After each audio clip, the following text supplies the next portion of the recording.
Every once in a while, a weird wrestling gimmick sticks. The Undertaker was first introduced as an Old West-style mortician, and then won 21 straight WrestleMania matches after all. But most of the time, they end up as weird footnotes and punchlines like these. In the weeks leading up to Survivor Series 1990, WWE kept showing a giant egg on its programming. The enigmatic egg was subject to much speculation, with many wondering just who or what was inside. The night of the show arrived and fans were indeed surprised by the reveal, but not exactly in a positive way. What ended up emerging in front of Mean Gene Okerlund and the crowd in attendance was far from spectacular. The Gobbledy Gooker, who was really Hector Guerrero in a cheap turkey costume, emerged and began making cartoonish turkey sounds. The deflated crowd was then forced to watch some cringeworthy dancing in the ring. The Gooker made a few brief appearances in the following years, usually actively acknowledging the character's infamous history as a major embarrassment. Hardcore fans know this story, but for the uninitiated, here's the short version. Fred Ottman, better known as Tugboat and Typhoon in WWE, made his way to WCW in 1993, a few months after the breakup of his tag team, the Natural Disasters. Ottman was set to debut in WCW as the fourth member of Sting, Davey Boy Smith, and Dustin Rhodes' War Games team as the Shockmaster. During an interview segment hosted by Ric Flair, Sting introduced the team's new partner to the world, saying, "All I have to say is our partner is going to shock the world because he is none other than the Shockmaster."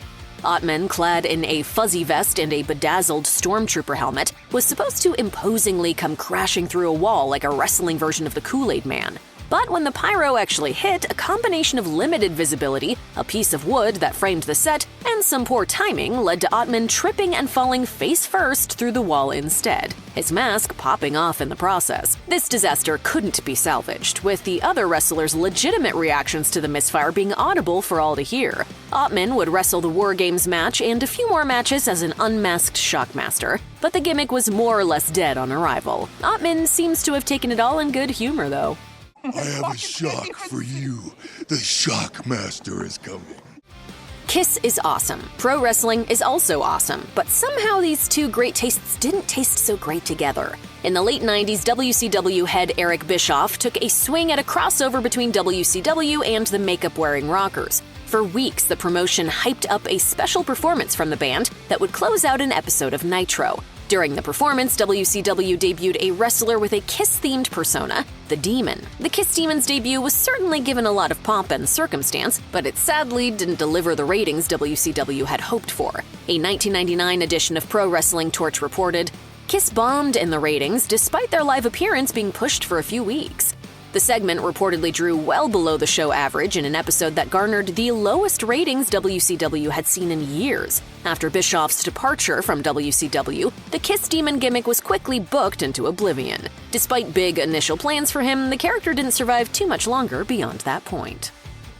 Halloween Havoc 1995 is best known for two things: the Monster Truck sumo match and the debut of the Yeti, or as Tony Schiavone pronounced it, the Yeti. At the end of the proceeding, Nitro, the Yeti, was shown erupting from a giant block of ice, which was a sign that this might be pretty silly. On the night of Halloween Havoc, Hulk Hogan put his WCW World Heavyweight Championship on the line against the Giant, despite Hogan seemingly sending the Giant falling to his death following the Monster Truck sumo match. At the match's conclusion, the Dungeon of Doom, including Hogan's turncoat manager Jimmy Hart, began to attack the Hulkster. Then out came the Yeti in all of his Halloween costume glory. Resembling a mummy more than an ancient cryptid, the Yeti joined the Giant in an awkward double bear hug on Hogan. It's truly one of the more confounding things to ever close out a WCW pay-per-view, which is saying a lot. Soon after, the character, portrayed by Ron Reese, was promptly repackaged as the Super Giant Ninja. From the Natural in early WCW to WWE's Goldust to TNA's Black Rain to his hybrid character in AEW, Dustin Rhodes has never gone halfway with any gimmick. However, he did have one gimmick that ended just as quickly as it began. Following his departure from WWF in 1999, Rhodes made his way back to WCW and pitched the creepy new persona of Seven. In a series of vignettes on Nitro, Seven would sinisterly float outside of children's windows, apparently looking to abduct them.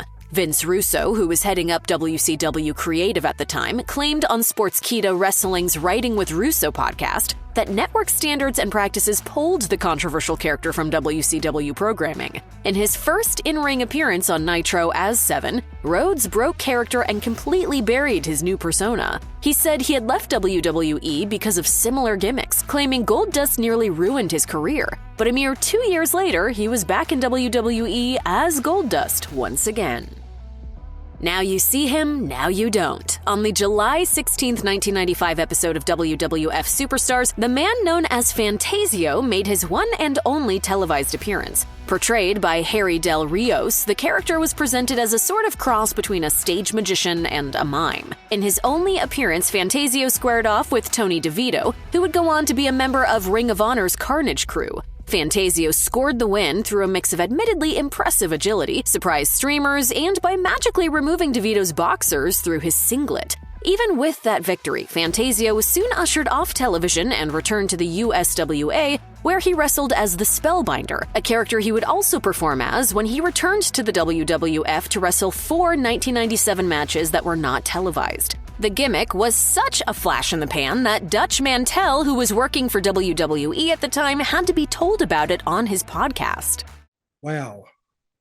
I never saw that. I'm glad I didn't now. The early to mid-1990s were a weird time for WWE. Many of the company's new characters were broad and cartoonish. Take, for example, Mantaur, who appeared to be half man and half buffalo. Portrayed by Mike Halleck, the character would walk to the ring with a costume buffalo head covering his own. This was already goofy enough as it was, but it got even sillier once the bell actually rang, when he would start making mooing noises and even attempt to trample his opponents. One of the funnier moments with Mantaur was when Jim Cornette, of all people, was slotted in to manage him. Years later, on an episode of WWE Photoshoot, Cornette explained how their pairing was nothing more than a prank on him. Bizarrely enough, Mantaur actually racked up a decent streak of wins, even somehow getting a match with former Intercontinental Champion Razor Ramon. Shortly after that loss, the character was shifted into enhancement talent status, putting over the likes of Bob Sparkplug Holly and Bam Bam Bigelow.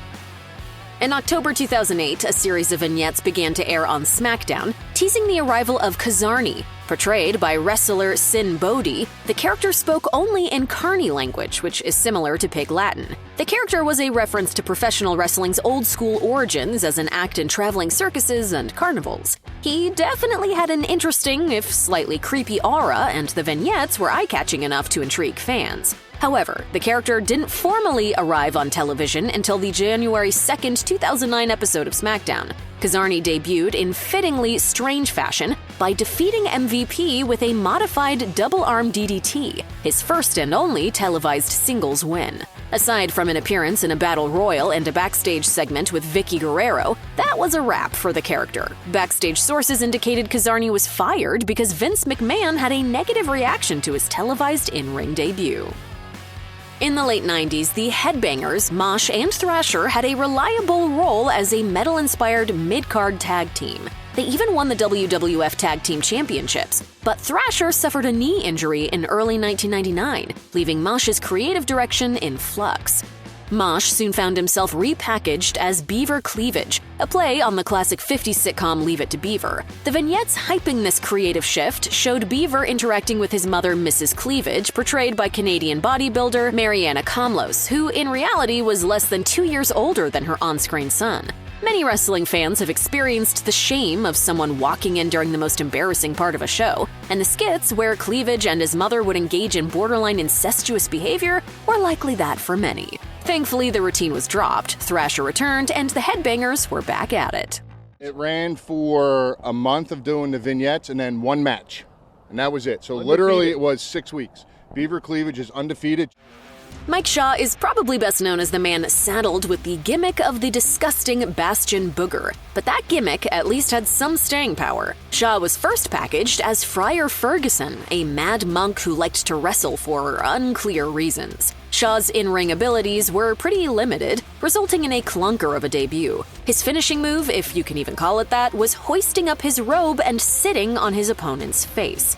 The gimmick is such a notorious stinker that it received mention in R.D. Reynolds and Randy Bear's book, Wrestle Crap, the very worst of pro wrestling. The The authors note that the gimmick was scrapped due to outcry from the Catholic Church of New York. Shaw was subsequently rebranded as the repulsive Bastion Booger.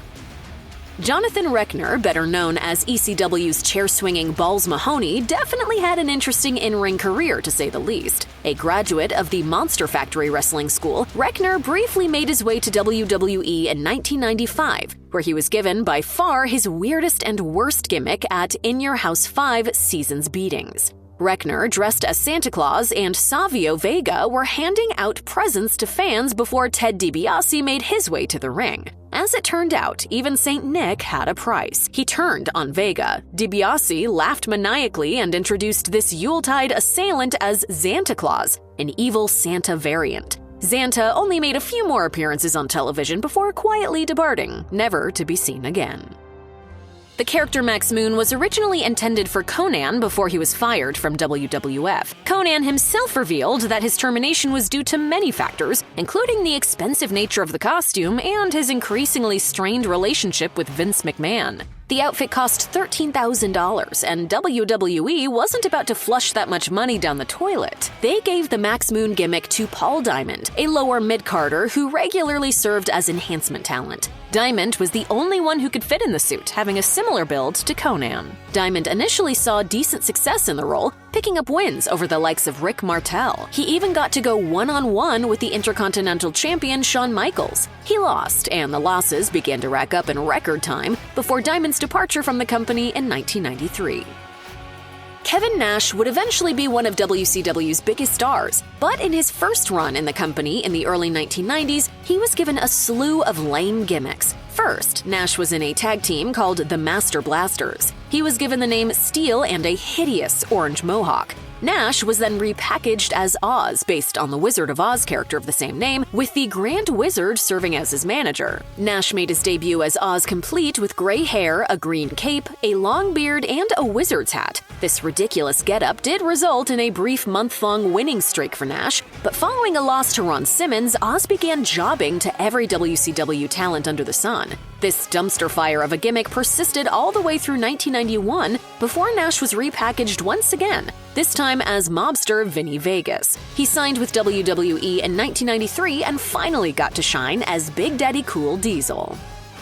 Major League Baseball players went on strike in August 1994, leaving fans of America's pastime starved for their favorite sport. Unfortunately, Abe Knuckleball Schwartz's debut in the WWE did nothing to help. Schwartz was portrayed by Steve Lombardi, who had previously been known as the Brooklyn Brawler in the company for years, as well as a few other characters, including the MVP, another baseball-themed character. The WWF saw an opportunity to bring back the baseball player gimmick, and Abe Knuckleball Schwartz made his debut on an episode of Monday Night Raw, telling fans he had the baseball strike all figured out, speaking directly as a player and defending MLB owners. Between the face paint designed to make Knuckleball look like an actual baseball rather than a player and the carnival-sounding Take Me Out to the Ballgame entrance music, the gimmick was certainly silly. The pretend MLB player had a few matches throughout the year as the longest baseball strike in history continued, but really didn't do anything of note. Lombardi went through multiple more gimmick changes before the Brooklyn Brawler persona came back for good. The tragedies of the Von Erich family will soon be put under the mainstream microscope in the new movie Iron Claw, starring Zac Efron. Pop tried to protect us with wrestling. Looking to stand out as a heel, the patriarch of the family, Jack Adkisson, took on the unsavory gimmick of Nazi sympathizer Fritz Von Erich.